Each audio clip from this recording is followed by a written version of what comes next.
মূলত সমস্যা হইল আমার ছেলের নাম হয়েছে রুদ্রিক সরকার, আমার নাম রাজীব সরকার। আমার ছেলের বয়স হইল 2 বছর 8 মাস। আমরা বাড়ি হইল উষাবাজার বৈশ্যপাড়া।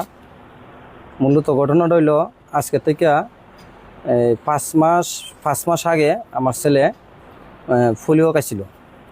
পোলিও দেওয়ানোর সময় বলে এই 1 ফোঁটা দেওয়ার জায়গাত পোলিওটা একটু মুখটা খুললে একটু বেশি পড়ছিল।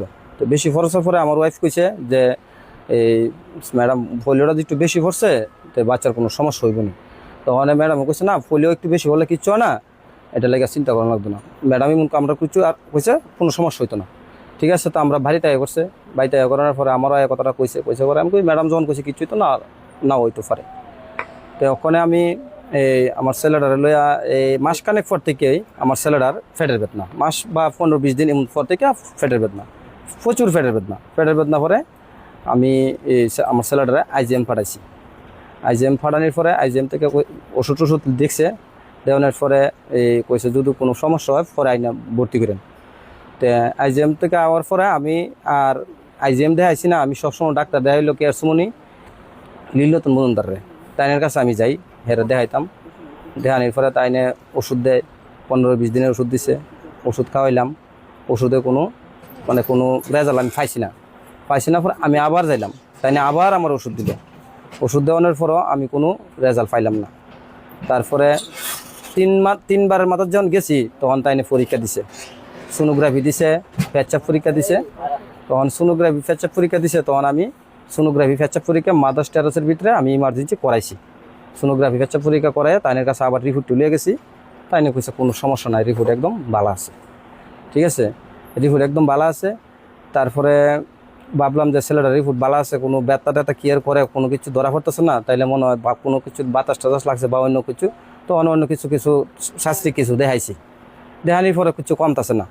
তখন আমার উষাবাজারের এক মিশো আছে, তাইনে কইছে যে তুমি টিআইটিসির সামনে একজন অমিতাভ রায় ডাক্তার আছে, তাইনে খুব ভালো ডাক্তার, ফেটের ডাক্তার, তোমার ছেলের এখানে তুমি দেখাইতে পারো, দেখাইলে খুবই ভালো হইতে পারে বা রোগটাও ধরা পড়তে পারে কিসের থেকে। তখন আমি তাইনের কাছে গেলাম। যাওয়ার পরে তাইনে দেখলো, দেখে কইছে কোনো সমস্যা নাই, ফেট সব ঠিক আছে। তবে তাইনে 20 দিনের ওষুধ দিছে।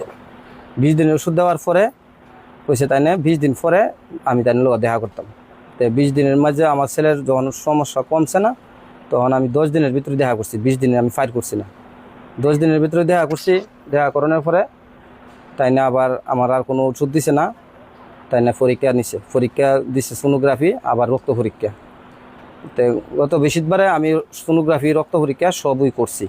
কইরা সারা রাত্র 7টা বাজে তাইনে একটা ডাক্তার দেখাইছি, তাইনে চেম্বারে যখন ঢুকছি তাইনে কইতাছে তোমার ছেলে সন্তান কয়জন? আমি কই স্যার আমার তো 2 ছেলে। আপনার বড় ছেলে সুস্থ আছে? আমি খুব সুস্থ আছে। আপনার ছোটো ছেলের লিভারটা একদম ড্যামেজ হয়ে গেছে, লিভার একদম ড্যামেজ হয়ে গেছে, লিভার 1% ভালো নাই। তাই আমি ডাক্তারে বললাম স্যার আমি তো গরিব মানুষ, আমি অনেক কীটা করবো, আমার ছেলের লিভার ফট করে ড্যামেজ হয়ে গেছে, আগে তো সোনোগ্রাফি করাইছি ধরা পড়ছে না, ফট করে ড্যামেজ হয়ে কেয়ার থেকে তো ওই সেটা তো কইতে পারতাম না। তবে এই তোমার আমি একটা সাজেশন দিতে পারি, তুমি ওখানে এই ছেলেটার লইয়া বেঙ্গালুর না কি একটা জায়গার নাম জানে কইছে, এই মুখানো যায়।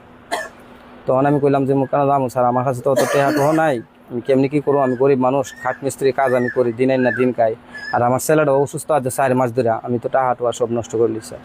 তখন কইতেছে আপনি একটা কাজ করেন, আপনি জীবিতে আমার একজন পরিচিত ডাক্তার আছে, এই জীবিতে আপনার যান, তাইনি সবটা আপনার বুঝাই কইব, বা আমার তো জুনিয়র হইলো, তাইনে অনেক কিছু বুঝে, তাইনে লিভারের নিয়ে পড়াশোনা করছে, বুঝে বলে আপনি যান।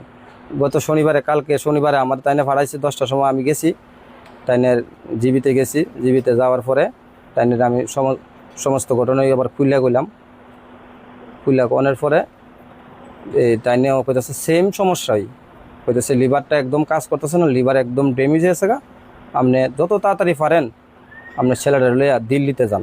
দিল্লিতে কি একটা হসপিটালের নাম কইছে, অ্যাড্রেস দিয়ে দিছে। তাইনে ওখানে তাইনেরা গেলাম স্যার দিল্লিতে যাবো, আমার বাচ্চার এত টাকা পয়সা আমি কেমনি কিতা করবো, আমি তো গরিব মানুষ, আমি তো পারতাম না, অন্য কোনো জায়গাতে আসেনি কম টাকার ভিতরে আমার বাচ্চাটার চিকিৎসা করাতে।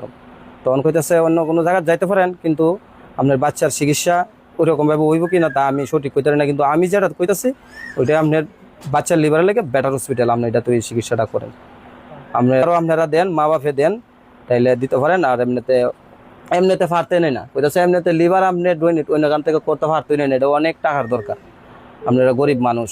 আর যদি আপনার মা কি বাপ দিতে পারেন তাইলে মনে করেন মোটামুটি আইডিয়া দিচ্ছে 15-20 লক্ষ টাকার ভিতরে হইতে পারে। তবে আপনার গিয়া কথাবার্তি কইলে হয়তো আরো বেটার সাজেশন পাইবেন, এই কথা আমার কইছে। এখন তো আমি চাইতাছি সবার কাছে সাহায্য চাইতাছি, সবাই আমার একটু সাহায্য করব।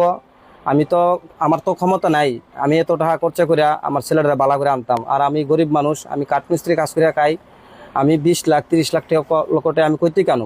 অনেক যদি সবাই আমার সাহায্য করে, 1 টাকা 2 টাকা সবাই সাহায্য করে, আমরা মুখ্যমন্ত্রী মানিক শাহ যদি একটু আমার একটু দেহে, তাইনে যদি একটু আমার প্রতি একটু মায়া করে, তাইনে আমার ছেলেটা একটু ভালো করে দিতে পারে, তাইনে পারবো। তাইনের দৃষ্টিতে যদি আমার কথাগুলা গিয়া ফসে, তাইনে অবশ্যই পারবো আমার ছেলেটারা একটু সহযোগিতা করতো। আর সব মানুষের কাছে আমার জোরাত, আমার ছেলেটারা আপনারা সহযোগিতা করুন। আপনারা 2 টাকা 1 টাকা দিলে আপনারা কিচ্ছু হইতো না, আপনারা 2 টাকা 1 টাকা দ্বারাতেই আমার পুত্ররা আমি বালা করে আনতে পারুন। এটাই আমার সবার কাছে চাওয়া, আমার আর কিছু চাওয়ার নাই। আমার ছেলেটারে বালা করতাম, এটাই আমার চাওয়া।